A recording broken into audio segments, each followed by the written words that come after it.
Hola, ¿cómo están, chicos? En esta clase vamos a estudiar fenómenos de transporte. Esencialmente lo que vamos a estudiar es los fenómenos de difusión y de ósmosis, que ustedes ya habrán visto en otras materias, en biología sobre todo. Son fundamentales para entender el mecanismo de intercambio de moléculas, de nutrientes, por ejemplo, en la membrana de una célula, ¿no? Así que este tema creo que es uno de los que realmente les puede llegar a interesar. Eh, la clase va a ser formal como siempre, va a tener fórmulas raras, ¿sí? que a veces perturban la comprensión de los fenómenos. Pero este tema, chicos, en los parciales, en los finales, suele ser evaluado las ideas, los conceptos. Así que las fórmulas las vamos a hacer cuentitas, porque a veces ayuda a entender, a comprender el tema, pero lo que nos tenemos que llevar principalmente son las ideas. Yo después les muestro un par de ejemplos en donde van a ver que eso es lo que finalmente se termina evaluando. A veces puede llegar a pasar que se tome alguna cuentita, ¿no? Pero en general son las ideas. En la guía van a necesitar la formalización para poder resolverlo.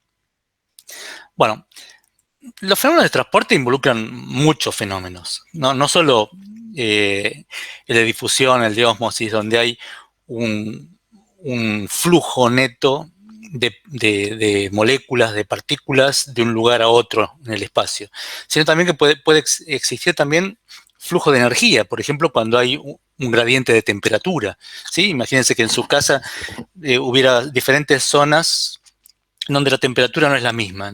Entonces, ahí va a haber un flujo de energía, también de masa, ¿no? Porque va a haber hasta una pequeña brisa. O sea que el flujo puede involucrar el fenómeno de transporte puede involucrar muchos fenómenos distintos. Nosotros vamos a estudiar únicamente el de difusión y ósmosis. Y en todos ellos aparece la idea de un gradiente, que ahora vamos a discutir. Cuando uno habla de un gradiente, está hablando que una magnitud está modificándose, cambiando, ¿no? Toma diferentes valores en diferentes lugares del espacio, ¿sí? No estamos hablando de que está cambiando en el tiempo, sino que en diferentes lugares del espacio toma diferentes valores. Por ejemplo, la temperatura, como vimos recién. Si estamos cerca de una estufa, a medida que nos vamos alejando de ella, la temperatura va a ir disminuyendo, ¿no? Hay un gradiente de temperaturas. Acá nos van a importar más que nada los gradientes de concentraciones, ¿sí? El primer tema que vamos a estudiar es el de difusión simple. Se llama difusión simple porque no involucra, no tenemos que entregar energía para que el fenómeno ocurra. Ocurre espontáneamente. Después vamos a discutir en la segunda parte el segundo principio de la termodinámica. Esto ocurre por movimiento al azar de las partículas y todo lleva siempre a un mayor desorden en el universo. Acá, por ejemplo, ahí están los experimentos que hacíamos en el colegio primario, ¿no? Tirábamos tinta en un frasco con agua y finalmente la tinta empieza a difundirse sobre todo el recipiente. El estado final está completamente desordenado, el soluto que le habíamos metido.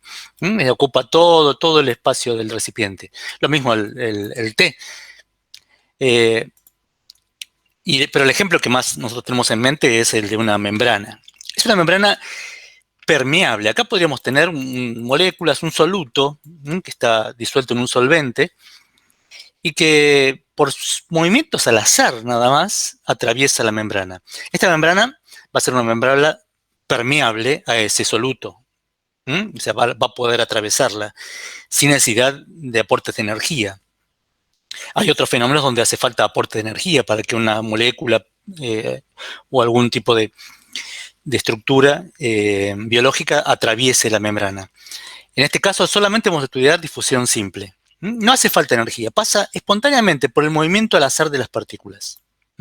Por ejemplo, si tenemos un recipiente donde hay partículas rojas y partículas azules, ¿sí? Moléculas de diferentes tipos. Y la dejamos evolucionar espontáneamente, van a ocupar todo el depósito. O sea, las rojas van a terminar ocupando también el lado derecho y las azules van a terminar ocupando también el lado izquierdo. O sea, al principio estaban como ordenaditas, ¿sí? Pero por movimiento al azar, el movimiento al azar de las partículas va a terminar haciendo que estén distribuidas uniformemente en todo el espacio. Y algo más sucede. Yo acá dibujé estos simbolitos que lo que están simbolizando es calor que se disipa al ambiente.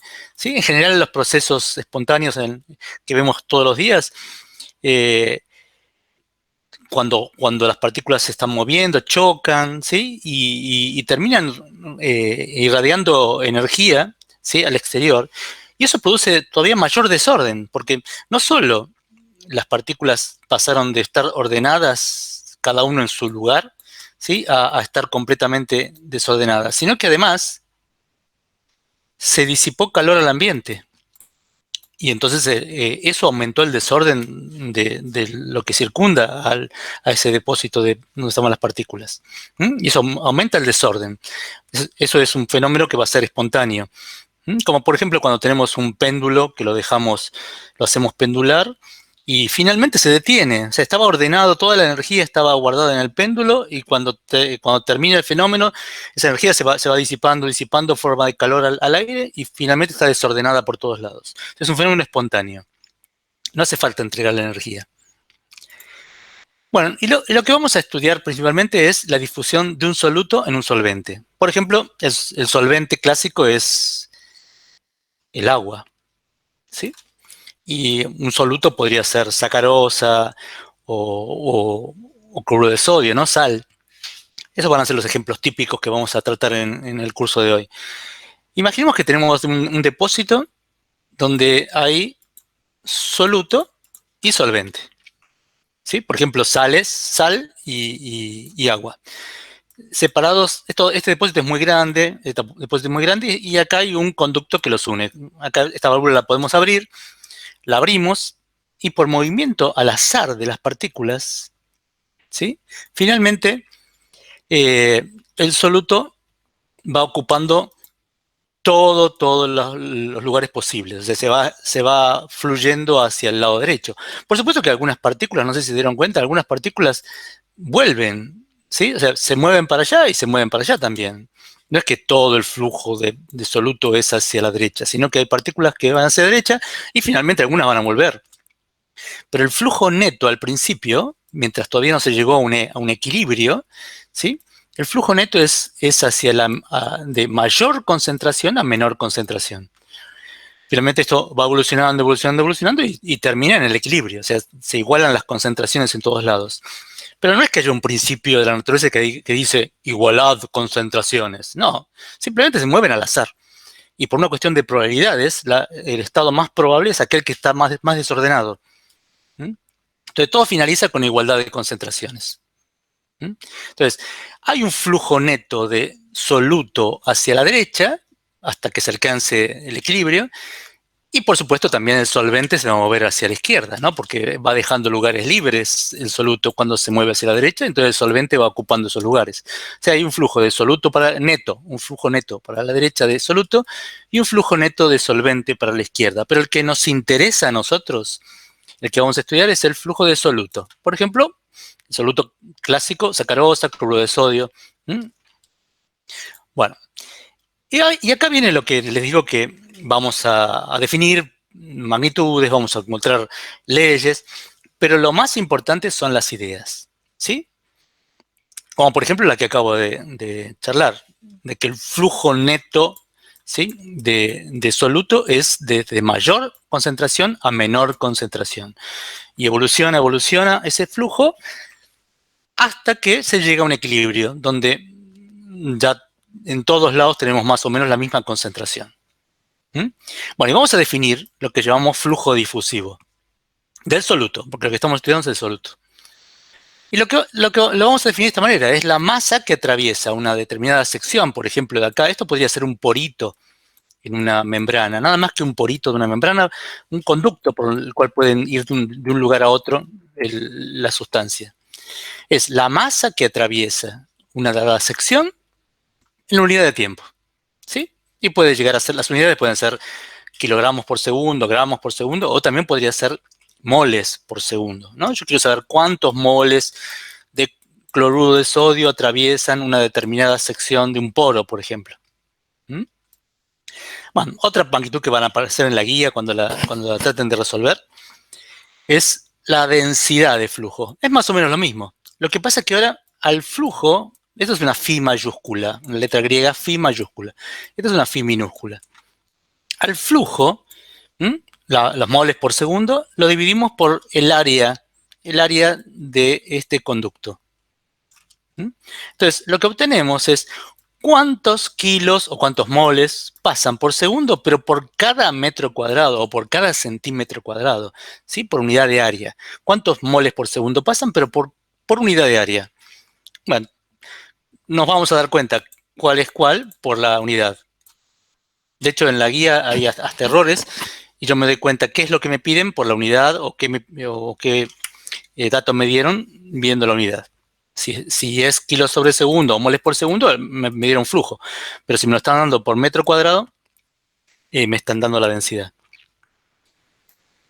Bueno, y lo que vamos a estudiar así formalmente del proceso difusivo es la primera ley de Fick. Solamente la primera, porque no tenemos la matemática para estudiar cosas más complejas. Y solamente la vamos a estudiar en estado estacionario. Solo estado estacionario. Ahora vamos a discutir un poquito qué significa eso. Imaginemos que tenemos un depósito muy, pero muy grande, lleno de una solución, y está muy concentrada. O sea, C1 es muy grande, está muy concentrado ese soluto. ¿Sí? Esta solución, perdón. Y hay otra que está un poquito más diluida. Entonces, vamos a abrir una válvula que va a permitir la difusión. Y como ya habíamos dicho, el flujo neto va a ir desde mayor concentración a menor concentración. Al principio, si hacemos un gráfico que nos dice cuál es la concentración en diferentes posiciones, toda esta zona va a tener la concentración C1, mientras que toda esta zona va a tener la concentración C2. Pero ahora vamos a abrir la válvula. Entonces va a empezar a haber un flujo neto. Cuando les digo flujo neto, recuerden que en realidad el soluto va a moverse tanto para acá como para acá. Lo que pasa es que va a haber muchas más partículas de soluto que se van a mover para la derecha. Entonces, neto va hacia la derecha. Y por supuesto que el solvente también va y viene, pero principalmente va a ir hacia acá. Bueno, entonces, abrir la válvula, empieza el soluto a difundirse, se difunde. Al principio ese flujo va cambiando en el tiempo, hasta que se estabiliza. Ahí decimos que llegó a un estado estacionario. ¿Qué significa que se estabiliza? Que no cambia en el tiempo, ¿no? Cuando uno dice estado estacionario, ya lo vimos en fluidos, es que el flujo ese no va a modificarse en el tiempo, va a ser siempre lo mismo, siempre van a pasar tantos gramos por segundo, ¿sí? Siempre lo mismo. Eso en realidad es una aproximación, porque nunca va a pasar eso. ¿Cuándo puede ser aproximadamente válido? Imagínense que ustedes tienen un depósito muy, pero muy grande, todo el mar, y acá un río. Entonces, el mar es tan grande que aunque le saquemos un poco de sal, su concentración casi no va a cambiar. Y el río es casi agua pura, por más que le entre un poco de sal, va a seguir siendo agua pura. Entonces vamos a aproximar de que la concentración C1 y la C2 no se modifican mucho. Entonces, al no modificarse, llega un punto en que este flujo se permanece invariable en el tiempo. Va a ser siempre el mismo. Y ese es el estado estacionario, no va a cambiar en el tiempo. Y si nosotros hiciéramos el experimento de ver cuánto es la concentración en diferentes posiciones, veríamos que, por supuesto, que en el depósito este vale C1, tiene una gran concentración de soluto. Y acá tiene poca concentración. Podría ser la concentración del agua, que es 0, ahora lo vamos a discutir. Y en los diferentes puntos de este caño, que podría ser un poro de una célula, de una membrana, la concentración va a ir disminuyendo. No es la misma aquí, que está muy cerca del depósito muy concentrado, que acá, que está muy cerca del depósito menos concentrado. Entonces, va a ir disminuyendo a medida que nos vamos acercando al depósito 2. Y lo que se observa experimentalmente, y uno puede proponer una teoría, es que si llegamos a un estado estacionario, va a ir disminuyendo linealmente. Y eso da pie a la ley de Fick. Es una ley lineal. Así que la concentración aquí va a ir disminuyendo linealmente. Y como es un estado estacionario, no varía en el tiempo. En realidad, si uno quisiera estudiar un estado no estacionario, no sabríamos la matemática, así que por eso no lo podemos estudiar. Entonces vamos a calcular el flujo. Acá estamos expresando una ley, así que habría que deducirla o habría que obtenerla experimentalmente. Nosotros vamos a soñarla nada más. Este es el flujo neto de soluto. Y veamos de qué puede llegar a depender. Bueno, no hay nadie a quien preguntarle porque esta es una clase grabada, pero si yo les preguntara de qué puede depender, seguramente algunos me dirían de las concentraciones, ¿no? Imagínense que si acá tuviera mucha diferencia de concentraciones, entonces pasaría mucho soluto. Si esto tuviera muchas sales, si esto fuera agua pura, pasaría mucho flujo. Entonces, seguramente que depende de las concentraciones, pero depende como la diferencia de las concentraciones, ¿sí? No solo depende de esta, ni de esta solamente, sino que depende de cuánto vale la resta de esas dos concentraciones. ¿Bien? Si el área es más grande, es natural que pase más soluto, así que va a ser proporcional al área. Hasta ahora entonces es proporcional a la diferencia de concentraciones, es proporcional al área. Y la longitud también es intuitivo que entre en la fórmula. Si esto fuera muy largo, también es intuitivo que el flujo va a disminuir. ¿Sí? Y por último, también va a depender de características del soluto y del solvente, porque no es lo mismo que sean moléculas grandes, no es lo mismo que la temperatura sea alta o baja. Bueno, y ahí va a aparecer un coeficiente que se llama coeficiente de difusión, que por supuesto que está tabulado, va a depender de cada solvente y soluto. Entonces, la ley de Fick expresa eso que acabamos de decir. El flujo de soluto a través de este poro, a través de este cañito, es proporcional al área. Es proporcional a la diferencia de concentraciones.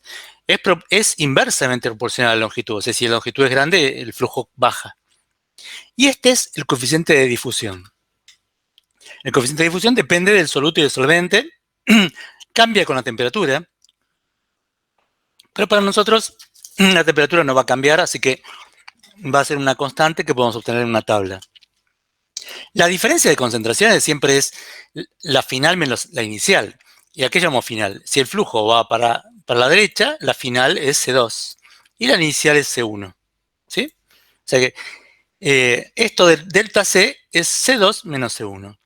Y este cociente, chicos, delta de concentraciones sobre delta X, es lo que se llama gradiente. En realidad es una aproximación del gradiente, ¿no? El gradiente es un operador matemático muy complicado. Eso es lo que llamamos gradiente. Lo que estamos midiendo es cómo cambia la concentración en el espacio. ¿Sí?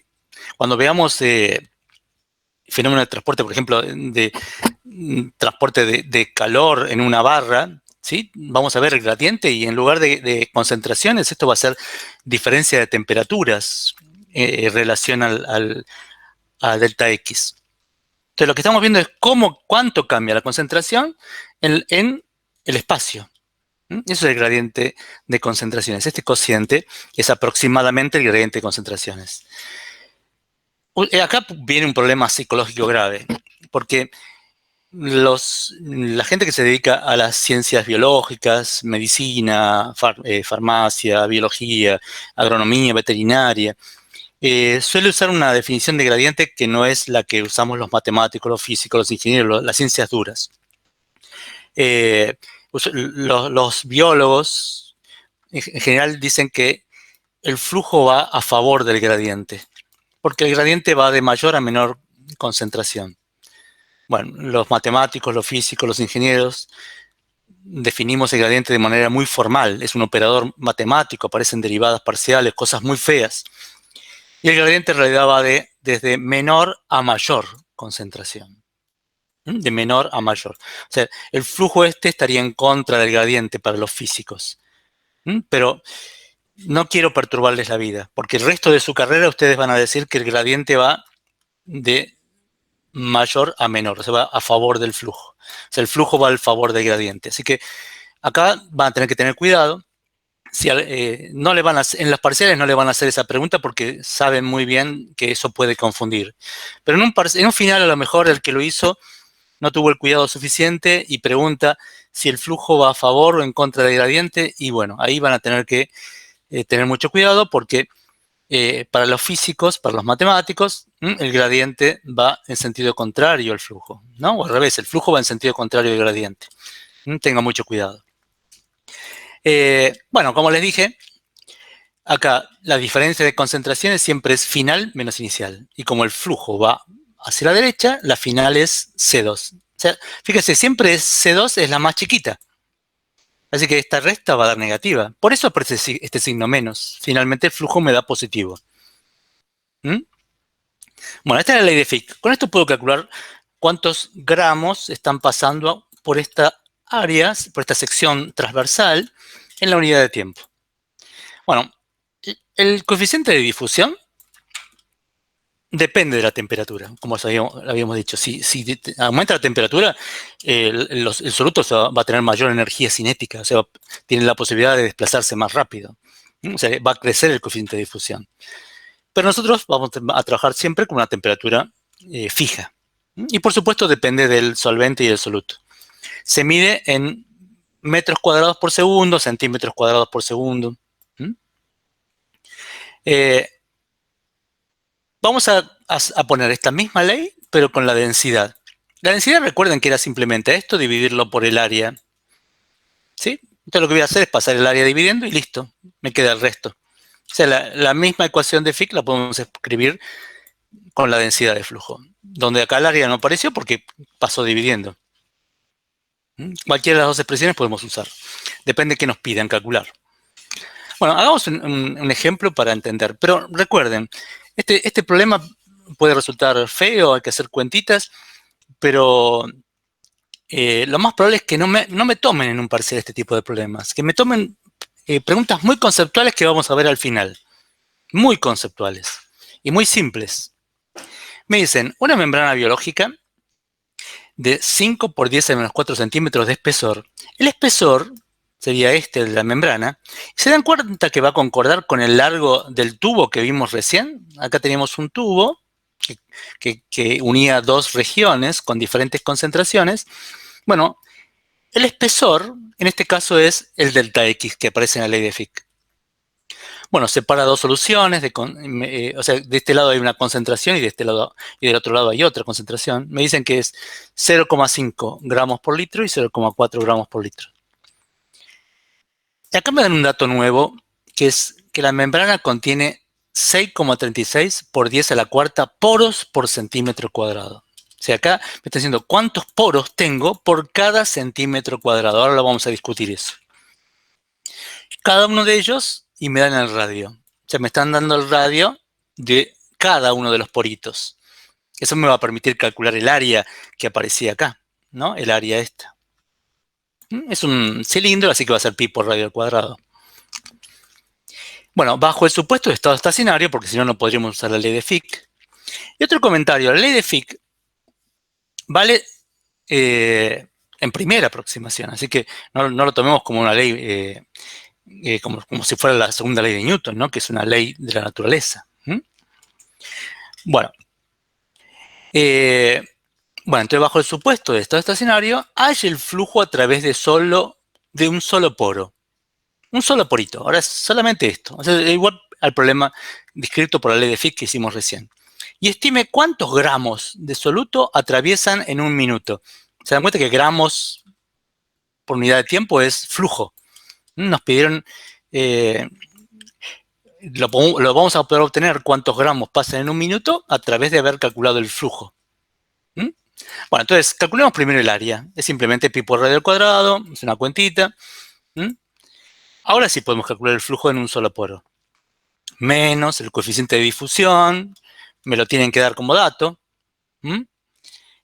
Acá me lo dieron, fíjense. Recuerden que el delta de área lo tengo que hacer siempre final, que es el más chiquito, menos el inicial. Así que esto va a dar negativo, 0,1. El espesor sería el largo este. Serían 5 por 10 a menos 4 centímetros. Bueno, hago la cuenta, tengo que tener cuidado con las unidades, y me da la cantidad de gramos que pasan en un segundo. ¿Sí? Bueno, si me piden ahora cuántos gramos pasaron en un minuto, ¿se dan cuenta que esto es una regla de 3?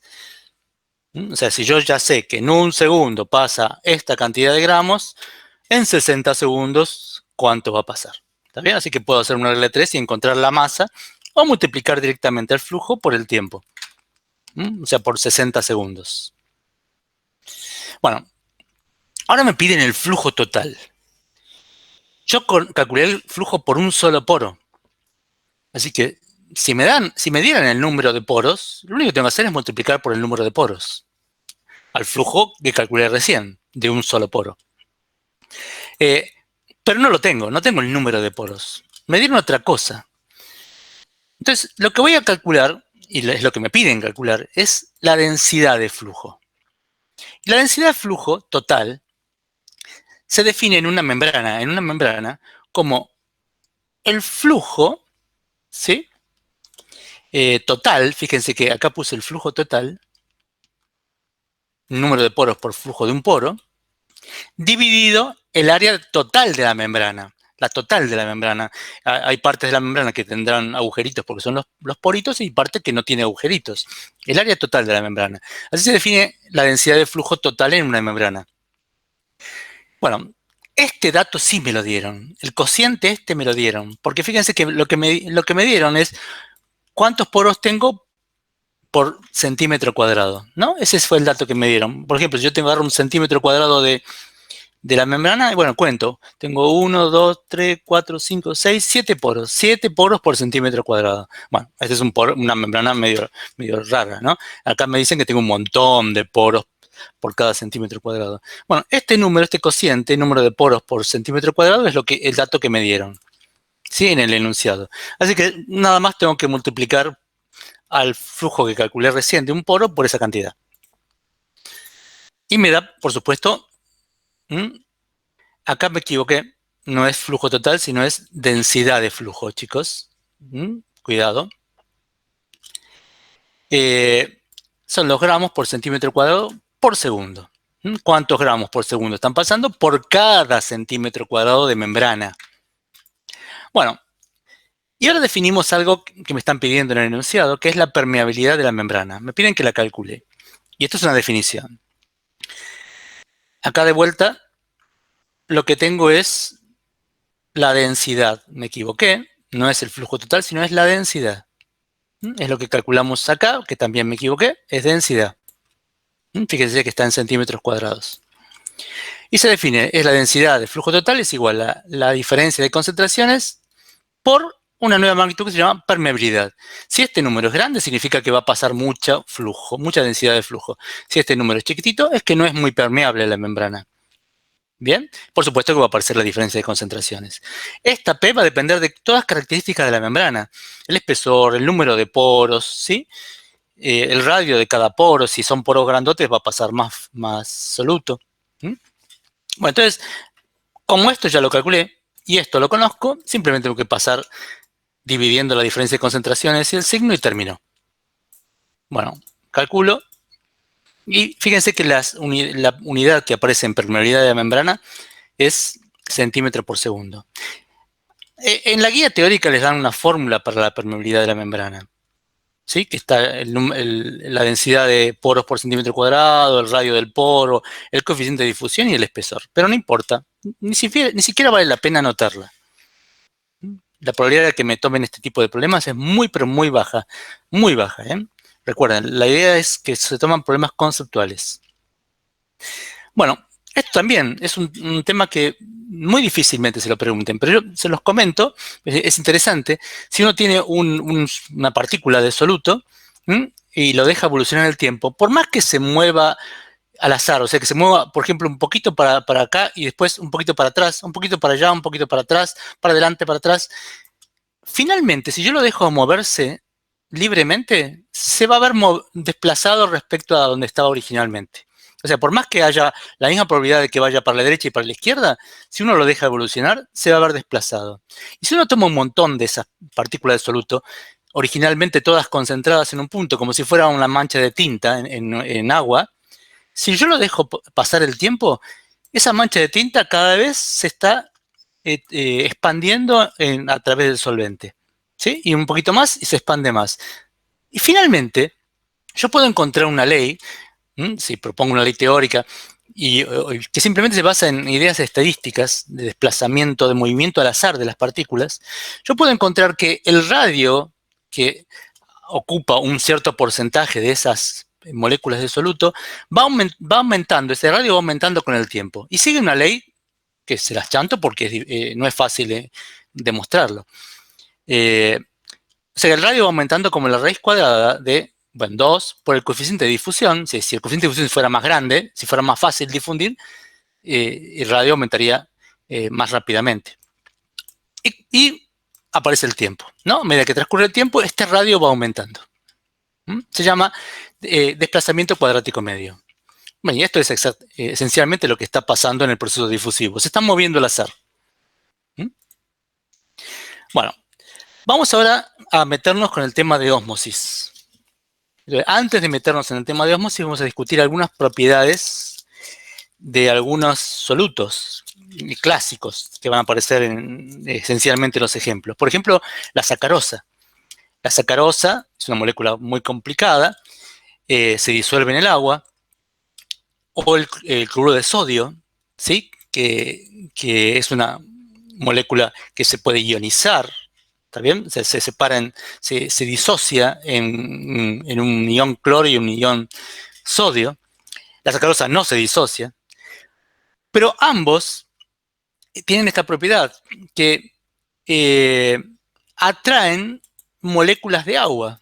Atraen moléculas de agua, ¿no? Porque nosotros sabemos que en la molécula de agua el hidrógeno está compartiendo su electrón con el oxígeno y queda con una carga neta positiva, mientras que el oxígeno está compartiendo un electrón del hidrógeno de más, entonces queda cargado negativamente, ¿sí? Doblemente cargado. Entonces, finalmente, por ejemplo, en el caso de un ion cloro, el ion cloro que está cargado negativamente, bueno, atrae a hidrógenos. Y las moléculas de agua quedan como asociadas a ese ion, ¿sí? Quedan alrededor, quedan atrapadas. En el sodio atrae al oxígeno. Y más complejo, pero bueno, pasa exactamente lo mismo con la sacarosa, ¿sí? La glucosa. Quedan atrapadas moléculas de agua alrededor de la glucosa. Entonces, finalmente, un átomo de cloro simple, chiquitito, finalmente es una estructura un poco más grande, porque está rodeada por una nebulosa de moléculas de agua. Y las moléculas de agua pierden movilidad, quedan atrapadas, ¿sí? Ya no son tan libres de moverse como en el agua, que están libres, sino que están ligadas al cloro y al sodio o a la sacarosa. Bueno, eso va a ser importante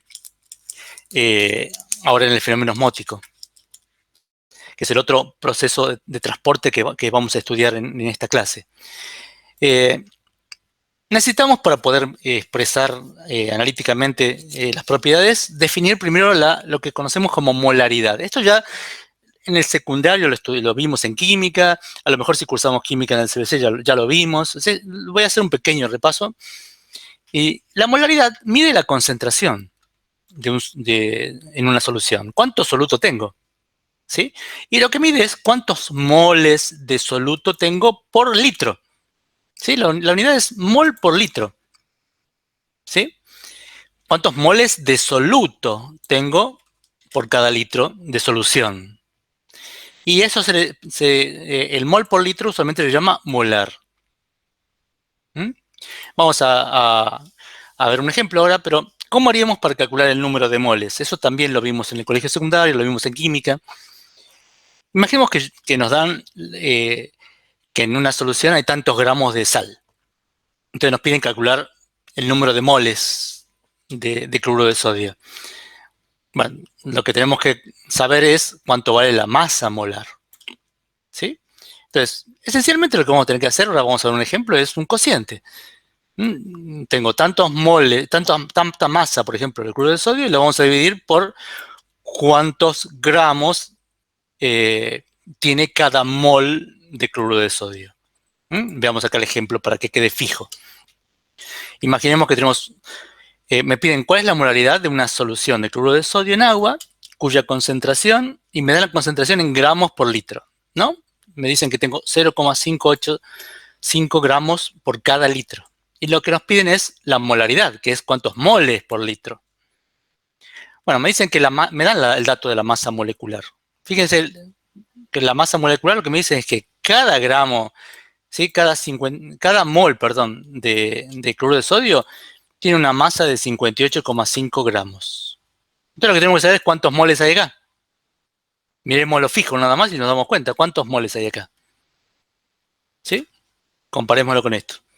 Si en un mol hay 58,5, ¿cuántos moles son estos? Una centésima, ¿no? Esto va a ser una regla de 3.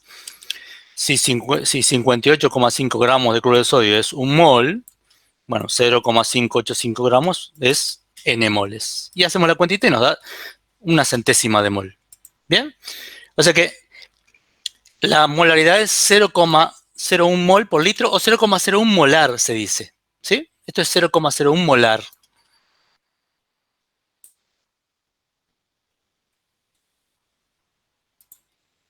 Bueno, y ahora definimos otra magnitud importantísima, que va a aparecer en el fenómeno osmótico. Ustedes vieron, por ejemplo, en el caso del cloruro de sodio, que se disocia en cloro y sodio, ¿no? Dos iones, cloro menos y sodio más. Entonces, en el fenómeno osmótico va a ser importante que se va a duplicar el número de partículas. Si yo tenía cierta cantidad de moles, finalmente, cuando ponga el cloruro de sodio en el agua, se va a disociar y voy a duplicar la cantidad de partículas que tengo. Porque antes tenía una única molécula de cloruro de sodio y ahora tengo el doble, porque tengo algunos iones de cloro y iones de sodio. Entonces, va a aparecer un factor que me va a dar la idea de esa duplicación. O sea, en el caso del cloruro de sodio, ahora vamos a ver el ejemplo, esto va a valer 2. O sea, la osmolaridad, lo que vamos a llamar osmolaridad, lo que me mide es el número de partículas que pueden participar en el fenómeno osmótico. En el caso del cloruro de sodio, si yo tengo tantos moles por litro, finalmente voy a duplicar la cantidad de partículas que tengo disponibles, porque se va a disociar. En el caso de la sacarosa, no, o la glucosa, no se disocia. O sea que la osmolaridad va a ser exactamente igual a la molaridad. Este coeficiente va a ser 1. ¿Sí? Y las unidades van a ser osmoles por litro. Pero el os, no le demos ni bolilla. Acá es como si dijera moles por litro. Lo único que me está advirtiendo es que yo ya multipliqué por lo que tenga que multiplicar, por este coeficiente de disociación. Es un aviso. Ojo, yo ya multipliqué. O sea, ya multipliqué la molaridad por 2 o por 1, según el caso, o por lo que fuere. Bueno, a esto se le llama osmolar. ¿Sí? Y otra vez, este os, lo único que me dice es ya multipliqué.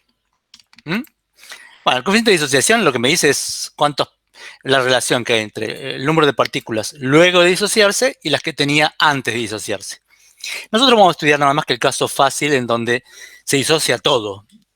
Entonces, esta coeficiente va a ser fácil. En realidad es un poquito más complicado. Por ejemplo, en el cloruro de sodio partíamos de una molécula y se transformaba en dos partículas. Así que el coeficiente que aparece acá es 2. En el de sacarosa va a ser 1, porque no se disocia. En una cosa más complicada acá, que no sé ni cómo nombrarla porque no soy químico, ¿sí? Para mí se llama CaCl2, ¿sí? No me den bola, por favor. Se disocia en calcio 2 más 2 átomos de cloro menos. O sea, fíjense que finalmente tenemos 3 partículas. O sea, el coeficiente este sería 3. Pero este ejemplo es muy complicado, no va a aparecer. Nosotros no sabemos nada de química, así que lo único que va a aparecer es cloruro de sodio y sacarosa, o glucosa. Bueno, y ahora tratemos de entender el fenómeno osmótico. Y cuando todas las cosas que yo diga conceptuales es lo que me van a preguntar. El fenómeno osmótico es otro fenómeno de transporte fundamental para describir los procesos biológicos. Fundamental. En agronomía es fundamental para entender cómo el agua penetra en las raíces de una planta. ¿Sí? Bueno, hasta ahora habíamos visto el proceso difusivo y teníamos membranas que eran permeables al soluto, ¿no? En el ejemplo que vimos había una membranita que tenía poritos y por los cuales podía pasar las sales, por ejemplo. Bueno, en el fenómeno osmótico no vamos a tener membranas permeables al soluto, porque justamente va a aparecer un fenómeno osmótico cuando haya alguna imposibilidad para que el soluto pase de un lado al otro. Entonces, aquí vamos a estudiar dos compartimentos y en el medio hay una membrana, pero esa membrana es semipermeable. ¿Qué significa semipermeable? Solamente va a ser permeable al agua. O sea, solamente el agua puede ir de derecha a izquierda, de izquierda a derecha. Acá en este caso puse como soluto al cloruro de sodio, que está ya disociado. Y fíjense que ya se rodeó de partículas de agua, de moléculas de agua. Estas moléculas de agua perdieron movilidad, ya no se puede mover tanto como las otras que quedaron, que todavía siguen libres. Entonces, aunque de los dos lados yo puse el mismo número de moléculas de agua, puse 1, 2, 3, 4, 5, 6, 7, 8, 9, 10, 11, 12. En el ejemplo puse el mismo número, 4, 7, 8, 9, 10, 11, 12, el mismo número de moléculas de agua. Pero igualmente, acá va a haber un fenómeno osmótico que la idea va a ser la siguiente. La explicación es muy parecida a la difusión, va a ser debida únicamente al movimiento al azar de las partículas. Las moléculas de agua se van a mover al azar y alguna va a atravesar y va a moverse de derecha a izquierda. Pero también va a haber algunas que se van a mover de izquierda a derecha. Este complejo, ¿sí? Formado por el ion y las moléculas de agua atrapadas, es muy grande, no va a poder atravesar la membrana. Entonces, lo que queremos ver es si existe algún flujo neto de agua, porque lo único que puede atravesar la membrana es el solvente. Eso es una de las preguntas principales que me pueden llegar a hacer. En ósmosis, ¿qué es lo que fluye de un lado al otro? La respuesta es solvente. Soluto no puede atravesar la membrana, ¿no? Esta membrana es impermeable al soluto, ¿no? Con saber eso ya tengo un punto en el parcial. Entonces, lo único que puede moverse de un lado a otro es el agua. Pero ahora veamos si existe o no un flujo neto. Si hay agua que fluye más para acá que la que fluye para acá. Ahora vamos a ver que, como acá hay mucha concentración de soluto y acá no hay nada, el fenómeno va a ser que el agua va a fluir en forma neta hacia la mayor concentración. O sea, va a querer diluir esto que estaba muy concentrado. ¿Sí? Lo va a tratar de diluir. Bueno, ¿y por qué sucede eso? ¿Cuándo van a pasar las moléculas por este lado? Cuando por ahí choquen contra la membrana. Por ahí alguna choca y rebota, pero otra choca y pasa. Entonces, lo mismo de este lado, choca y pasa, o choca y rebota. Pero de este lado hay más moléculas libres que de este lado. Entonces, como hay más moléculas libres, es más probable que pasen más moléculas para la izquierda que para la derecha. Entonces hay un flujo neto de moléculas hacia la izquierda, ¿no? Acá en el dibujito lo que pasó es, fíjense lo que pasó, se movieron estas dos de derecha a izquierda y esta de izquierda a derecha, ¿no? Lo vuelvo a poner, ¡chuc! Esta venía de acá y esta venían de acá. Entonces, no es que no pase agua para allá, sino que más moléculas de agua pasan de derecha a izquierda. Entonces, hay un flujo neto de agua hacia la izquierda en este ejemplo. Y uno podría decir, hay un flujo de solvente, ¿sí? Y trata de igualar concentraciones, podría decir uno a primera vista. Eso no va a terminar pasando. O sea, esto va a terminar antes. No va a llegar jamás a igualarse concentraciones, salvo un caso muy particular que uno tuviera que imaginarse y construirlo. Pero en principio, no va a llegar el momento en que se igualen las concentraciones. Siempre va a quedar esta más concentrada. Entonces, con solo esas ideas, yo ya tengo aprobado el ejercicio de ósmosis. Con saber que en el fenómeno osmótico necesito la presencia de una membrana semipermeable que no me deje pasar el soluto. Entonces, el flujo va a ser de agua, de solvente. El flujo va a ser de solvente. Y que el solvente se va a mover de menor, en realidad va a tener que ver con la osmolaridad, de menor osmolaridad a mayor osmolaridad, ¿no? Porque fíjense que lo importante va a ver que acá va a haber dos moléculas, ¿sí? No alcanza con que haya una sola molécula de cloruro de sodio para describir el problema. Hay dos, porque finalmente cada una de ellas retiene moléculas de agua. O sea, participan en apresar moléculas de agua que si no estuvieran apresadas, acá el agua fluiría equitativamente por un lado y para el otro, pero está apresándolas, entonces mientras más iones tenga, mayor cantidad de moléculas de agua van a estar apresadas. O sea, va a depender de la osmolaridad, ¿sí? Entonces, el flujo de solvente va desde menor osmolaridad a mayor osmolaridad. Y vuelvo a repetir, el flujo es de solvente. Bueno, y vamos a definir a la diferencia de presión osmótica. Vamos a definir la diferencia, porque acá va a haber una presión osmótica de este lado y acá va a haber una presión osmótica de este lado. Y lo que vamos a calcular es la diferencia, lo que vamos a definir. Vamos a ver en un ratito que si las soluciones son muy diluidas, la presión osmótica es proporcional a la osmolaridad. Así que acá tengo una osmolaridad chica, eso va a significar que tengo una presión osmótica chica. Acá tengo una osmolaridad grande, va a significar que tengo una presión osmótica grande. Son proporcionales. Acá en particular tengo agua pura. Vayan pensando cuál es la osmolaridad del agua pura, cuál es la molaridad del agua pura. ¿Sí? Ahora lo discutimos. Acá en cambio tengo soluto disuelto. Y queremos definir la diferencia de presión osmótica. Si yo lo dejo espontáneo esto, va a haber un flujo neto de solvente, porque acá tengo una membrana semipermeable, no deja pasar el soluto. O sea, voy a tener un flujo neto de solvente de menor osmolaridad a mayor osmolaridad, de menor presión osmótica a mayor presión osmótica. Bueno, pero yo ahora quiero definir la diferencia de presión osmótica. Entonces lo voy a definir de esta manera. Voy a poner un pistón, voy a apretar acá, voy a agregar una diferencia de presiones. Voy a apretar acá, de tal manera de que aumente la presión hidrostática acá. Entonces, al aumentar la presión hidrostática, el choque de partículas de agua, de moléculas de agua, de este lado va a aumentar. Entonces, si yo logro aumentar el choque de este lado, bueno, a lo mejor balancea el choque que hay de este lado. Entonces va a haber 10 moléculas de agua que pasan por este lado y 10 moléculas de agua que pasan por este lado, o sea, el flujo neto va a ser nulo. Entonces, cuando yo logro anular el flujo, bueno, entonces quiere decir que esto va a equivaler a la diferencia de presión osmótica que había que me hacía ir el agua para aquel lado. Es como si hubiera una presión que me obligaba a mover por este lado, ¿no? Que es la diferencia de presión osmóticas.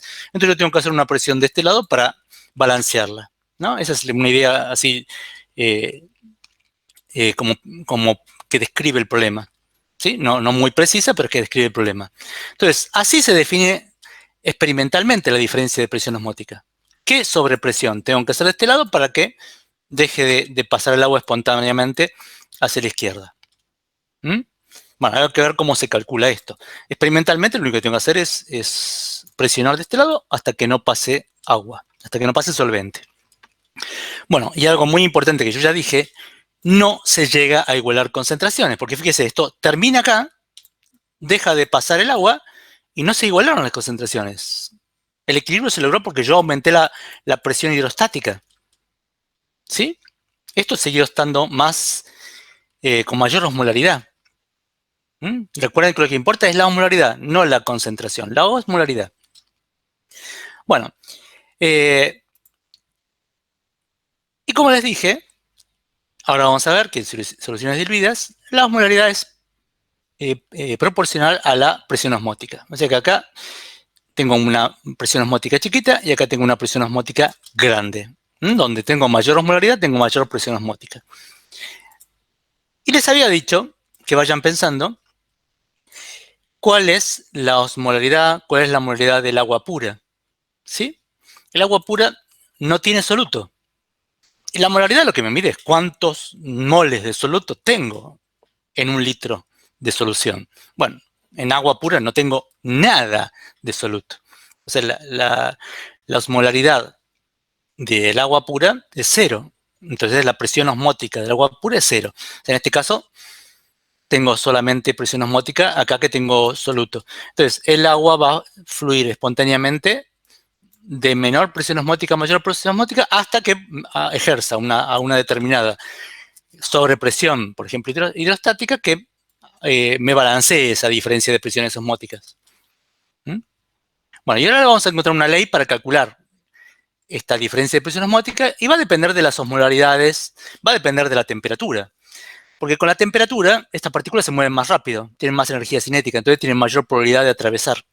O sea, es una ley simple que vale solamente para soluciones muy diluidas, no vale siempre, no es una ley universal. Va a depender esencialmente de la osmolaridad y de la temperatura, esa diferencia de presiones osmóticas. Bueno, imaginemos que inicialmente tenemos una solución con mucha osmolaridad y una con más pequeña osmolaridad, ¿no? La de A es más pequeña que la de B. Y acá puse inicial. ¿Por qué inicial? Porque al principio va a empezar a fluir el agua, ¿no? El agua, el solvente, pongámoslo de forma general, el solvente va a fluir, ¿sí? Porque el soluto no puede moverse a través de la membrana.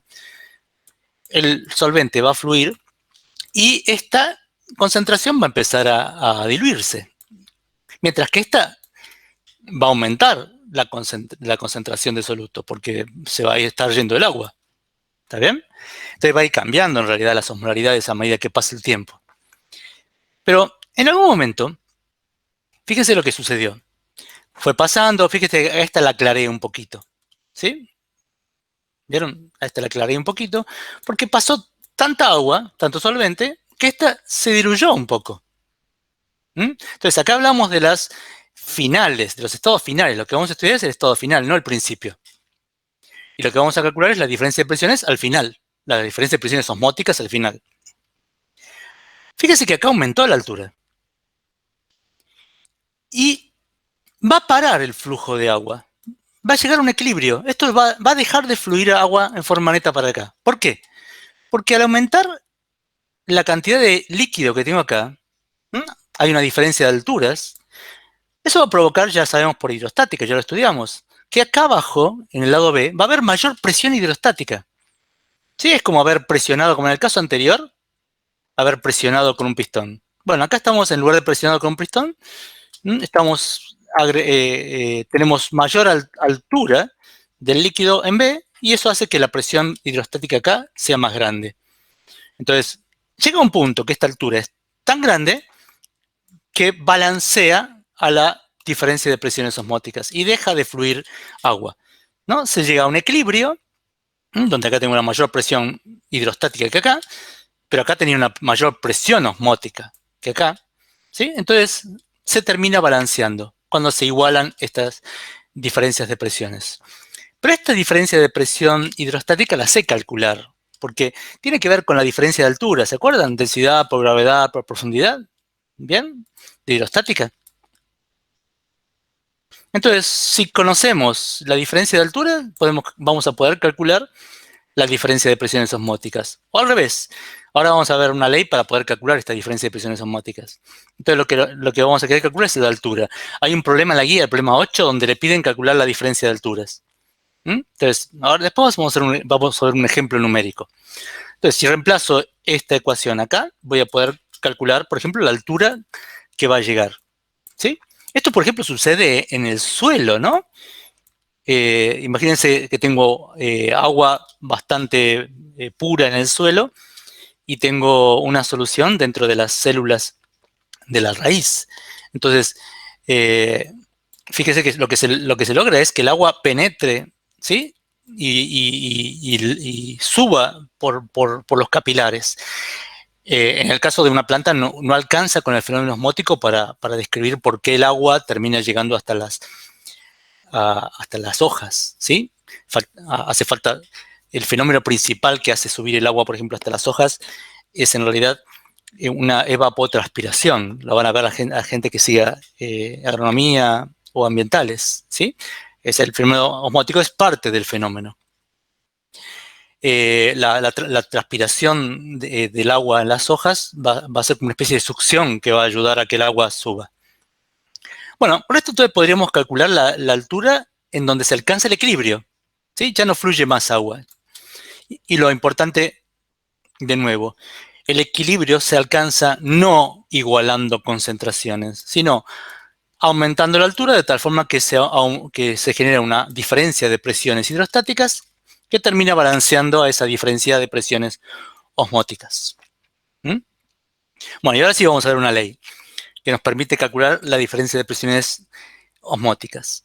Es la ley de Van Hoff. Es una ley que vale solamente en soluciones diluidas y que la temperatura sea la misma en todos lados. No puede ser que haya una temperatura en un lado y en otro otra.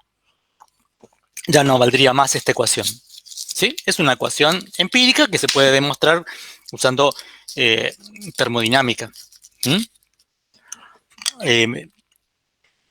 Fíjense acá, la diferencia de presiones se obtiene que es proporcional. Para una solución diluida es proporcional a la diferencia de osmolaridades que hay entre un depósito y otro. ¿Sí? Entre el exterior y el interior de una célula, por ejemplo. Entre el suelo, el agua que hay en el suelo, en los poritos del suelo y las células que están en el interior de una raíz. R es la constante de los gases ideales, que vale 0,082 litro atmósfera mol Kelvin. Y la temperatura, ya dijimos que si aumenta la temperatura, las partículas tienen mayor energía cinética, entonces pueden moverse más fácilmente.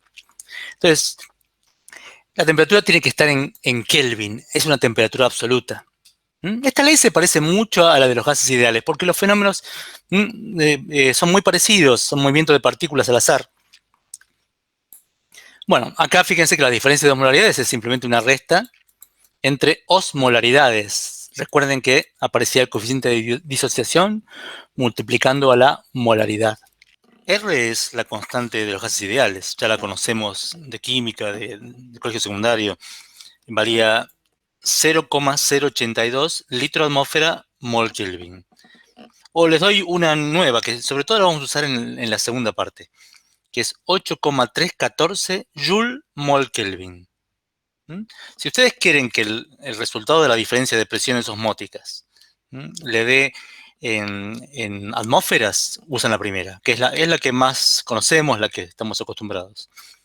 Y en general los problemas de la guía, las presiones están en atmósferas, así que esta va a ser la más usada en este tema.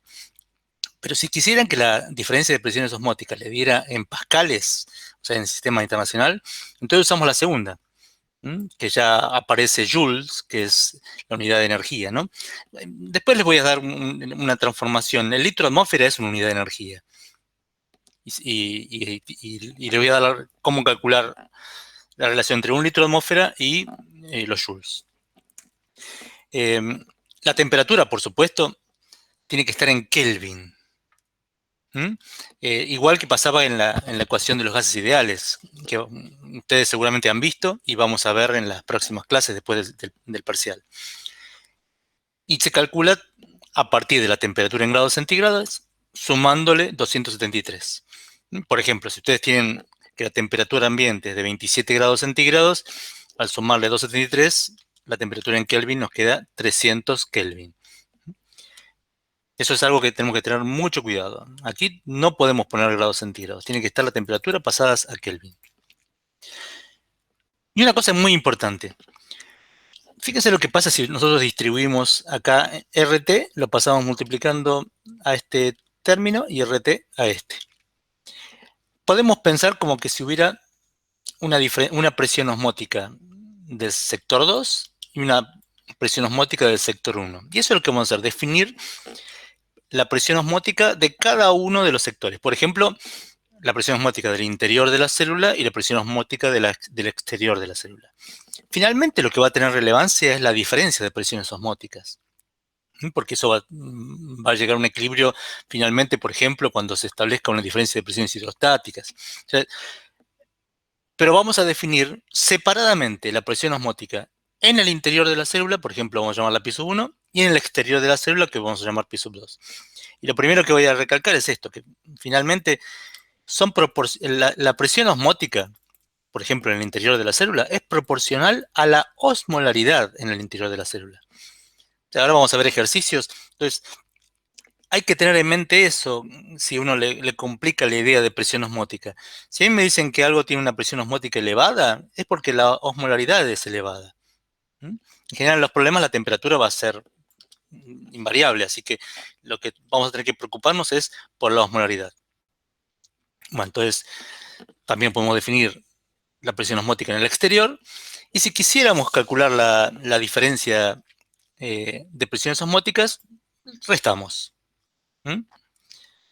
Bueno, ahora para fijar ideas vamos a hacer ejemplos. Este ejemplo es conceptual. O sea, esto lo tengo. Esta página es fundamental. Es que creo que lo que más me importa de todo lo que conté hasta ahora. ¿Sí? Y lo van a volver a ver ustedes. Seguramente algunos ya lo vieron en biología y lo van a ver en su carrera. Así que, ¿a qué llamamos solución isotónica? ¿A qué llamamos solución hipertónica, hipotónica? Eso es lo que queremos entender acá. Por supuesto que lo van a aprender muchísimo mejor en sus carreras, ¿no? Por ejemplo, la isotónica, la que está acá en el medio. Ahí tenemos glóbulos rojos metidos adentro de un frasco, por ejemplo, con alguna solución. Y estos glóbulos rojos están bien. No, entra agua, sale agua, pero queda la misma cantidad de agua, o sea que no les cambia su volumen porque está entrando la misma cantidad de agua que la que sale. Está feliz el glóbulo rojo, ¿sí? Acá en la hipotónica, fíjense que está entrando agua permanentemente, ¿sí? El glóbulo rojo está inflando, ¿m? Puede explotar, no está feliz. Y en el hipertónico, tenemos glóbulos rojos metidos en una solución, ¿sí? Que es hipertónica, ahora vamos a ver qué significa, y está perdiendo agua, ¿sí? Está perdiendo agua, entonces se está deshidratando, ¿sí? Es lo que sucede, por ejemplo, en una hoja cuando no tiene suficiente agua, ¿sí? Que no puede succionar el agua del suelo, porque a lo mejor ya no hay más agua en el suelo. Entonces empieza a achicharrar. Bueno, entonces, primero, isotónica, el caso en que está feliz el glóbulo rojo. En ese caso no entra ni sale agua. Para que eso ocurra, la osmolaridad adentro y afuera tiene que ser la misma, ¿sí? Para que esté en equilibrio, para que entre tanto como lo que sale. O sea, las osmolaridades adentro y afuera tienen que ser la misma. O dicho en forma más formal, las presiones osmóticas afuera y adentro deben ser iguales, ¿sí? O sea, en el caso isotónico, la solución que tengo alrededor, ¿sí? Tiene la misma presión osmótica que la solución que tengo en el interior de la célula, ¿sí? O la osmolaridad es la misma, ¿sí? Hipotónica, ¿sí? Acá. En este caso estaría entrando el agua. Entonces, ¿cómo tienen que ser las osmolaridades si el agua entra al interior de la célula? Habíamos dicho que el agua iba desde menor a mayor osmolaridad, ¿sí? De menor presión osmótica a mayor presión osmótica. Entonces, para que pase eso, entonces la osmolaridad en el interior tiene que ser mayor. Por ejemplo, el caso sería si ponemos glóbulos rojos metidos adentro de un vaso con agua, ¿sí? Entonces, afuera el agua tiene osmolaridad cero. Y adentro hay cierta osmolaridad porque hay sales, hay glucosa. Entonces, entraría el agua adentro y podría llegar a explotar, se inflarían. Bueno, en ese caso sería la solución, el agua sería hipotónica. ¿Sí? Cuando yo hablo de isotónica, hipotónica, me refiero a la solución que está alrededor de estas células. Bueno, y la hipertónica, que es el último caso, es cuando se achicharra. Fíjense que ahora sale el agua de la célula. Entonces, para que salga, afuera, la osmolaridad debería ser mayor. La presión osmótica debería ser mayor. Ese sería el caso, por ejemplo, si tenemos agua muy salada. Entonces, en este caso se achicharraría. Y eso lo podemos ver en nuestra casa. Por ejemplo, tenemos en una ensalada, le tiramos mucha sal, la dejamos un rato y se va a salir todo el líquido. ¿Sí? Se va a ir achicharrando. O por ejemplo, cuando salamos pescados o carnes, ¿no? Ese método usado en la antigüedad para conservarlos, además de deshidratarlos, las bacterias también se deshidratan y mueren, ¿sí? Las conservas dulces, por ejemplo, las mermeladas se conservan mucho porque la concentración de glucosa es muy alta y las bacterias se deshidratan. Eh, por ejemplo, acá tenemos un fruto, creo que era higos deshidratados, ¿sí? Porque le pusimos glucosa y se deshidrataron. O cuando hacemos berenjenas, vieron que hay que sacarle, ponerle sal para que pierda jugo y que no quede amarga, ¿sí? Sale todo el jugo cuando lo salamos. Eh, o las pobres babosas que se las mata poniéndole sal gruesa y las pobres se deshidratan todas. ¿Mm? O el ejemplo, por ejemplo, de un náufrago, ¿no? No sé si leyeron a García Márquez, que tipo tomó agua de mar. Ahí el tipo cuenta que no le pasa nada, pero en realidad, si uno toma agua de mar, se deshidrata. Porque en lugar de nuestro organismo tomar el agua, el agua saldría de nuestro organismo hacia afuera. ¿Sí? Bueno, y este es un ejemplo de lo que acabamos de ver, típico. Recontra típico. Este problema me lo toman permanentemente, ¿sí? Y lo que está diciendo este problema dice que tengo una muestra de sangre y hay dos porciones, una A y una B. Pero pasan cosas distintas. Fíjense que en la A se deshidrata el glóbulo y en la B se hincha el glóbulo. O sea, en la A el agua está saliendo y en la B el agua está entrando al glóbulo. ¿Bien? Y lo que me piden es que compare las osmolaridades. Acá dice concentración, pero es concentración osmolar. Acá me dice Ca, Cb y Cg son las concentraciones osmolares de la solución A, de la B y del glóbulo rojo. Y, por supuesto, hay una membrana semipermeable alrededor del glóbulo. O sea, solamente permite el pasaje de solvente, de agua. Entonces, lo que me piden es saber quién es más grande, quién es más chica. Entonces, veamos la solución A. La solución A, el agua se está yendo. Se está yendo. Entonces, ¿dónde era mayor la osmolaridad? Si el agua sale. ¿No? El agua sale. Entonces, la osmolaridad era mayor afuera. ¿Está bien? O sea, es una solución hipertónica, ¿sí? La que hay alrededor de los glóbulos rojos. La osmolaridad afuera es mayor. La presión osmótica es mayor. Entonces, de ahí sacamos la conclusión que la concentración de la solución A tiene que ser mayor que la concentración de los glóbulos rojos. Con eso ya podemos eliminar respuestas. Fíjese, esta está al revés, me dice que es menor. Esta está al revés, esta dice que son iguales, así que las eliminamos a todas esas. Así es como se resuelven los choice, ¿no? Tratando de ir eliminando cosas a partir de conceptos que tengamos claros. Nos quedaron dos opciones. Si ya no sabemos más nada, hacemos tatetí, suerte para mí, si no es para mí, será para ti. O si no pensamos un poquito más, que acá es fácil.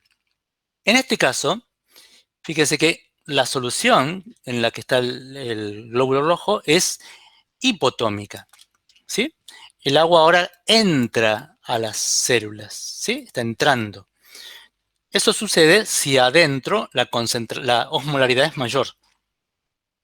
¿Bien? Entonces, este sería el caso de ponerlo en agua, ¿no? Habíamos dicho. Entonces, la osmolaridad en el interior es mayor. O sea, la osmolaridad de B es mayor, perdón, la osmolaridad del glóbulo rojo es mayor que la de B. ¿Sí? El glóbulo rojo en el interior tiene una osmolaridad mayor, una presión osmótica mayor. Bueno, listo, ya está. La osmolaridad de B es más chiquita que la del glóbulo rojo, ¿no? Y es esta la respuesta. Acá está al revés. ¿Bien? Bueno, si entendimos esto, listo, ya está.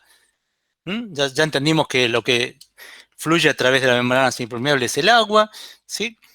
Que nos damos cuenta sí que siempre fluye hacia mayor osmolaridad, hacia mayor presión osmótica, ¿sí? Y que el equilibrio no se alcanza con igualdad de concentraciones, ¿sí? Siempre se establece una diferencia de presiones hidrostáticas. En el caso de un glóbulo rojo, la diferencia de presiones hidrostáticas puede ser porque se infla tanto que las paredes, si son elásticas, queda como un globo. Y eso podría llegar, de alguna manera, a encontrar un equilibrio. En este caso se rompen, ¿no? Si no son suficientemente resistentes. Otro problema. Este ya son más cuenteros. Se parece un poco al problema 8 de la guía, ¿sí? O sea, es menos probable que me lo tomen. Pero sí la parte conceptual. O sea, estos problemas podrían no tener un numerito. Me dan dos concentraciones distintas, ¿sí? Pero está medio como fea la información de quién está más concentrada que la otra. Fíjese, me dice, en A es cloruro de sodio, ¿no? En A hay 100 centímetros cúbicos de solución 0,01 molar. Esta me la dieron directamente la molaridad. Me falta multiplicar por 2, ¿sí? Y ya tengo la osmolaridad. O sea, la osmolaridad, ¿cuánto va a ser? Tengo que multiplicar por 2, así que es 0,02 osmolar, el A. En B, la información ya es más difícil. Este dato me lo dieron para confundir, ¿sí? No importa nada, porque ya me dieron la osmolaridad, de alguna manera. Pero acá sí va a ser importante el lado B. El lado B me dice, tengo 100 centímetros cúbicos de solución que contiene 0,117 gramos de cloruro de sodio, ¿sí? Me dan la masa molar. Fíjense que no me dieron la molaridad. Me están dando los datos para que yo calcule la molaridad. Y después la multipliqué por 2. ¿Sí? Pero acá fíjense que me dan la masa molar, así que acá intuyo que fíjese que es el doble, pero dividido por 100, ¿sí? Así que ya me estoy intuyendo cuánto va a dar. Como que va a dar 0,02 la molaridad y multiplicado por 2 va a dar 0,04. O sea, en B me va a dar 0,04. Ahora vamos a hacer la cuenta, si quedó lo dije muy rápido. En B va a haber una mayor osmolaridad que en A. Entonces, ¿para dónde va a ir? ¿Qué va a fluir? ¿El soluto o el solvente? Ustedes me tendrían que estar respondiendo. Por supuesto, como no hay nadie responde. Lo que fluye es el solvente, porque la membrana solamente deja pasar solvente en ósmosis. Si la membrana fuera permeable, difundiría el soluto de B hacia A. Pero como es que no deja pasar al solvente, entonces fluye solo solvente de A a B. Ya sabemos entonces que el flujo es de agua de A hacia B. ¿Se va a llegar al equilibrio de concentraciones? No. Esto va a subir hasta que se establezca una diferencia de alturas que aumente la presión hidrostática y finalmente termina equilibrándose. Pero va a tener que aumentar la altura esta. Bueno, y fíjense que la temperatura me dijeron que es 27 grados. Recuerden que yo voy a tener que usar en Kelvin, o sea, 300 Kelvin. Ojo con eso. Bueno, veamos las alternativas que me dan. Me dice, el equilibrio se alcanza fluyendo agua de A hacia B. Hasta ahí vamos bien. Igualmente, tendríamos que verificarlo, porque yo hice la cuentita muy rápido. Pero acá ya se pudre todo, porque dice hasta igualar alturas. No, no tiene nada que ver las alturas. Las alturas no se van a quedar iguales. Como va a fluir agua, va a subir la altura acá y no va a haber equilibrio con la igualdad de alturas. Porque mientras sean iguales las alturas, va a fluir solvente para allá. Fluyendo de B agua, de B hacia A hasta igualar alturas. Listo. Estos dos ya murieron, ¿sí? Fluyendo agua de A hacia B hasta igualar concentraciones. ¿Se igualaban las concentraciones? No, no rotundo. No se igualan las concentraciones, porque se establece una diferencia de alturas que termina balanceando y no deja pasar más solvente. Y sigue estando más concentrado B. Así que, ¿fluye B hacia A hasta igualar concentraciones? No. ¿Sí? Y de A hasta B tampoco. ¿Fluyendo agua de A hacia B hasta igualar presiones osmóticas? No, es lo mismo que si me hubieran dado la osmolaridad. No. No se igualan las presiones osmóticas, no se igualan las osmolaridades. ¿Sí? Así que esto las tachamos. Solamente quedan estas dos. Fluye agua de A hacia B o fluye agua de B hacia A y me dice la altura que sube. ¿Sí? Ya sabemos, porque yo hice una cuentita muy rápido, que el agua va a fluir de A hacia B. O sea que la respuesta va a ser la G. Pero ahora vamos a verificarlo. Tenemos que hacer la cuenta, tenemos que calcular la osmolaridad. Y vamos a tener que calcular la altura que sube. No vamos a tener que usar las cuentitas que hicimos hace un ratito. Bueno, entonces, esto lo más probable es que no se lo tomen, pero las preguntas conceptuales sí, que resolvimos recién. La concentración de la solución A es 0,01 molar. Entonces, la osmolaridad, ¿se acuerdan que había que multiplicar por 2 porque es cloruro de sodio? ¿Sí? Así que ya dijimos, es 0,02 osmolar. O sea, son 0,02 osmoles por litro. El osmol, chicos, es nada más que el os, ese significa que ya multipliqué. Pero yo lo voy a poder simplificar con un mol, ahora vamos a ver. Cuando calcule la presión osmótica del lado A, ¿sí? Voy a tener que hacer osmolaridad de A por la constante R por la temperatura en Kelvin. Fíjese que el osmol se me va a ir con el mol. El litro se me va a ir con el litro. El Kelvin con el Kelvin y me queda en atmósferas. ¿Bien? Esa es la presión osmótica en A. Ahora calculo la presión osmótica en B. Pero para ello tengo que ver la concentración, la molaridad, la osmolaridad. La concentración es simplemente los gramos por centímetro cúbico. ¿Bien? Acá pasé 100 centímetros cúbicos a litros primero como paso intermedio. Me dio esta cantidad de gramos por cada litro. Y ahora necesito hacer una regla de 3 para pasarlo a moles, ¿no? Tengo la masa molecular de cloruro de sodio. Hago la división, esto divido esto, hago una regla de 3, háganla ustedes, piénsenlo ustedes con cuidado. Y le va a dar, como habíamos dicho rápidamente, 0,02 moles por litro. Finalmente hay que multiplicar por 2, porque es cloruro de sodio. Así que me queda 0,04 osmolar.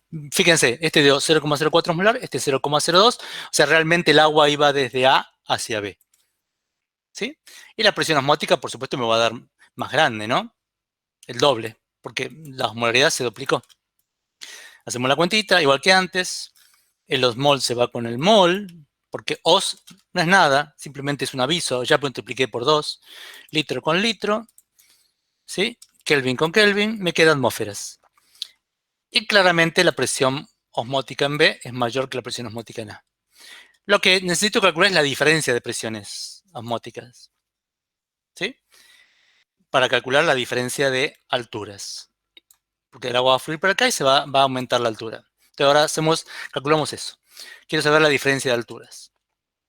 Entonces, lo que habíamos dicho que en el equilibrio, cuando ya no fluye más solvente, se igualaba la diferencia de presiones osmóticas entre A y B con la diferencia de presiones hidrostáticas, que tenía que ver con densidad por gravedad por altura.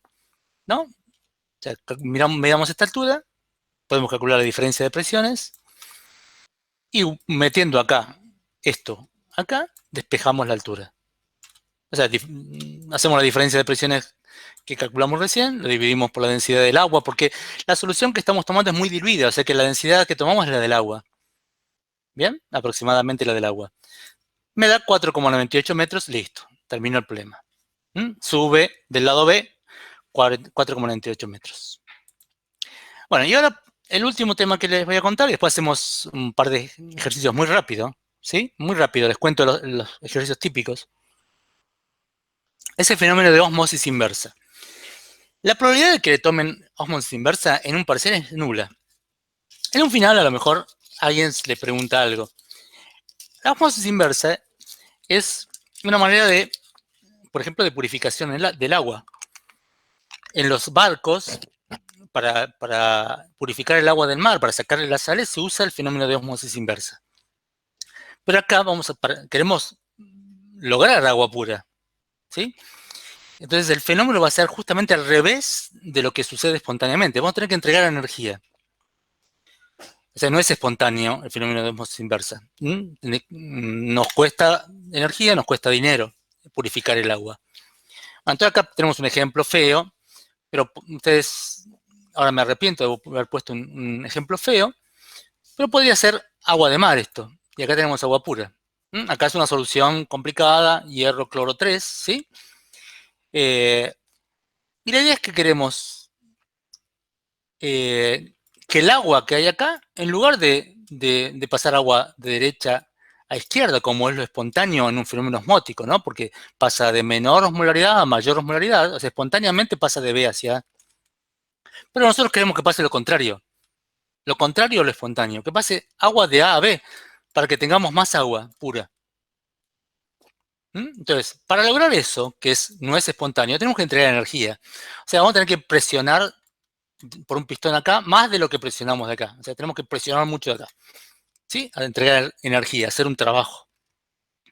Entonces, la pregunta es, ¿cuánta presión, sobrepresión tengo que hacer de acá para que el agua fluya en sentido no espontáneo? ¿Sí? Entonces, lo primero que pensamos es, si el agua pasa de B hacia A espontáneamente, de menor osmolaridad a mayor osmolaridad, de menor presión osmótica a mayor presión osmótica.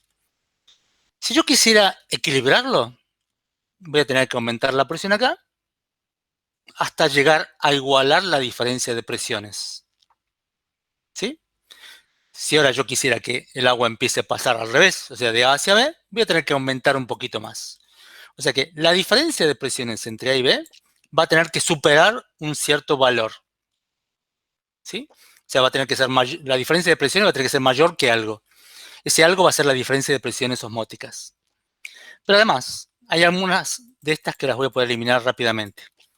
Porque claramente voy a tener que presionar más de A para que pase el agua para allá. O sea, PA va a tener que ser mayor que PB.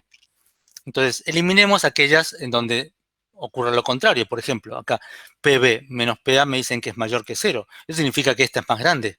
No puede ser. Esta no puede ser. Acá me dicen que PB menos PA da mayor que un número positivo. No puede ser. Acá también. O sea, podemos eliminar, ¿sí? Esas tres. ¿Bien? Entonces, las que quedan son todas donde PA es mayor. Mayor que 0, mayor que 2,46, mayor que 9,84. Mayor que 0 no alcanza. Porque eso significa que simplemente la presión en A tiene que ser más grande que la de B. No alcanza con eso. Tengo que superar la diferencia de presiones osmóticas. O sea, en realidad es o la C o la E. ¿No? Ya tendríamos sin haber pensado mucho, ya tendríamos un TTT entre dos opciones. ¿Sí? Bueno, acá es lo que tenemos que plantear, que la diferencia de presiones tiene que ser mayor que la diferencia de presión osmótica. O sea que eliminamos la... Entonces, calculamos la diferencia de presión osmótica y terminó. Entonces, la ósmosis inversa, para que ocurra la ósmosis inversa, tenemos que hacer una presión, una sobrepresión, para que el agua vaya en sentido contrario al espontáneo. Y de esa manera podríamos purificar agua de mar, por ejemplo. Bueno, hagamos el problema particular. Acá fíjense que el coeficiente de disociación de la solución A es 4, porque el hierro y el cloro se disocian. Fíjense que nos dan toda la información, o sea que se den cuenta que si a alguien se le ocurriera poner un problema así de feo, me dieron que esta molécula se disocia en un átomo de hierro y 3 de cloro, o sea que se disocian 4 partículas, ¿sí? Entonces, cuando calcule la osmolaridad, me dieron la molaridad, la tengo que multiplicar por 4, ¿sí? El ejemplo que va a aparecer es cloruro de sodio, sacarosa. La presión osmótica en A se calcula como la osmolaridad por R por T, donde la temperatura es 300 Kelvin. ¿Sí? Hagan la cuenta ustedes, le da 9,84. Listo. ¿Sí? Como ya sé que el agua pura es 0, la molaridad, listo, la solución va a ser esta, ¿no? La presión osmótica del agua pura es 0, entonces la diferencia de presiones osmóticas es 9,84 atmósferas. ¿Está bien? ¿Quedó claro, chicos? No me pueden responder, pero bueno. Estos dos ecuaciones son ya más bien para posgrado. La probabilidad de que me la tomen en un parcial es nula y en un final es, pero rarísimo, rarísimo. Yo se las doy por una cuestión de completitud. Si uno quiere hacer osmosis inversa, por supuesto tiene que entregar energía. Y acá esta expresión me permitiría calcular qué trabajo tengo que hacer, cuánta energía tengo que entregar. Y desarrollar una cierta potencia. Fíjese, la energía va a tener que ver con la diferencia de presiones y el volumen. Esta expresión es igual a la que teníamos en hidrodinámica. Y la potencia también. Diferencia de presiones por caudal. Pero acá la diferencia de presiones vimos que tiene que ser mayor que la diferencia de presión osmótica. Entonces, a lo sumo encontramos esto, que el trabajo o la energía necesaria tiene que ser mayor que la diferencia de presiones osmóticas que tengamos entre el por ejemplo, el agua de mar y el agua pura, y el volumen que queremos purificar, 1000 litros, lo que fuere. Para ver potencia necesitamos saber tiempo también, o sea que en lugar de volumen aparece el caudal, cuántos litros por segundo. Bueno, esto lo tenemos por la duda en el machete en un lugar chiquito ahí, ¿sí? Porque no nos van a preguntar nada. Estos son los problemas que ustedes pueden resolver. Pero no va a haber mucho tiempo, porque esta teórica la estoy haciendo justamente grabado para que ustedes puedan verla en cualquier momento. En realidad, no hay mucho tiempo para resolver esta guía.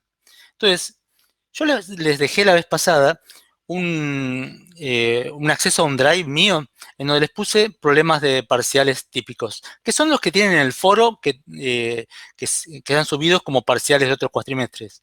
Lo que pasa es que les armé archivos donde están solamente, por ejemplo, problemas de osmosis, difusión y osmosis.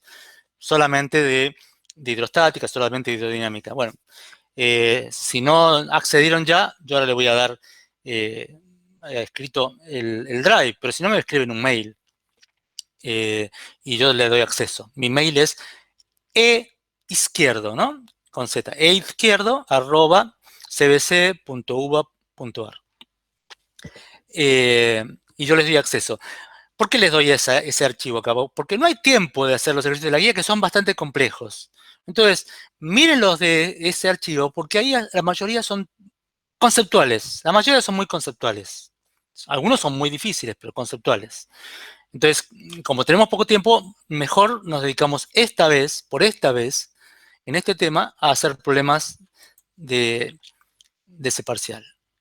Bueno, ahora me olvidé de poner el drive, así que escríbanme un mail y yo se los mando. Es eizquierdo@cbc.uva.ar. Dije agro porque también estoy en agronomía. Bueno, acá, fíjense, hago dos problemas rápidos, ¿no? Ahora ya considero que terminó todo lo que tenía que contarles. Pero veamos nada más que 2 ejemplos, para que ustedes se tranquilicen y que no crean que les van a tomar cuentas horribles de las que vimos. Problema de parcial. Indique cuál de las siguientes afirmaciones referidas a los fenómenos de transporte, o sea, de difusión y ósmosis, es la única correcta.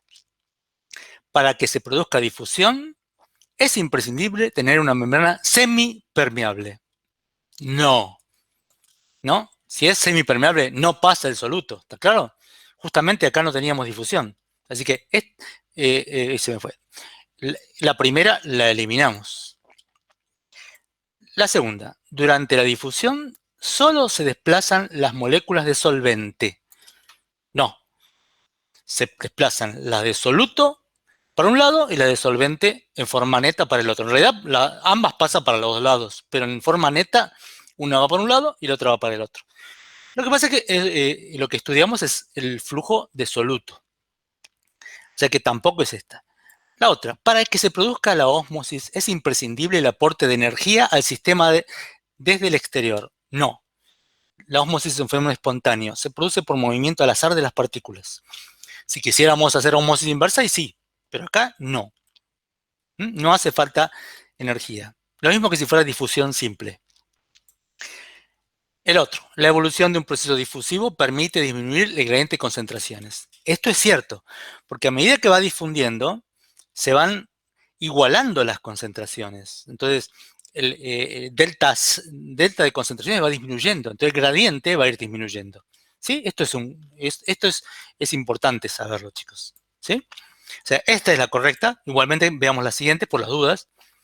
En un proceso de ósmosis inversa, quien atraviesa la membrana semipermeable es el soluto. No, semipermeable, soluto, no, muerte. Dos soluciones con solutos de la misma especie no pueden producir ósmosis. Sí, pueden producir ósmosis, no importa que sean de distintas especies. ¿Listo? Así que la respuesta correcta es esta, ¿no? La evolución de un proceso difusivo permite disminuir el gradiente de concentración. Y veamos uno más y termino acá.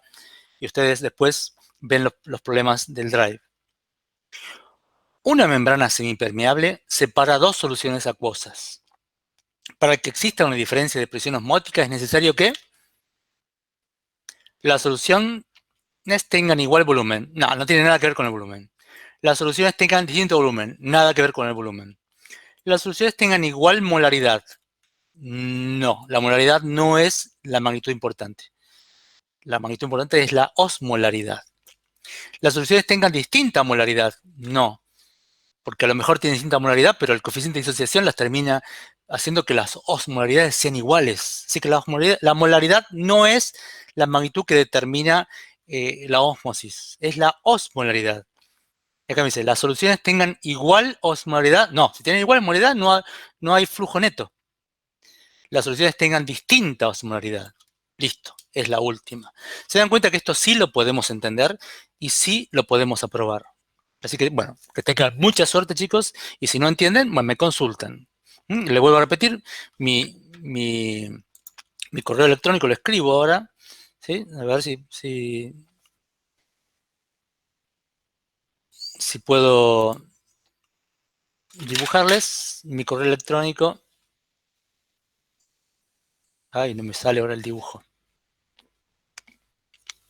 Bueno, no me está funcionando el lápiz. Ahí está. Es izquierdo, ¿sí? Arroba cbc.uva.ar.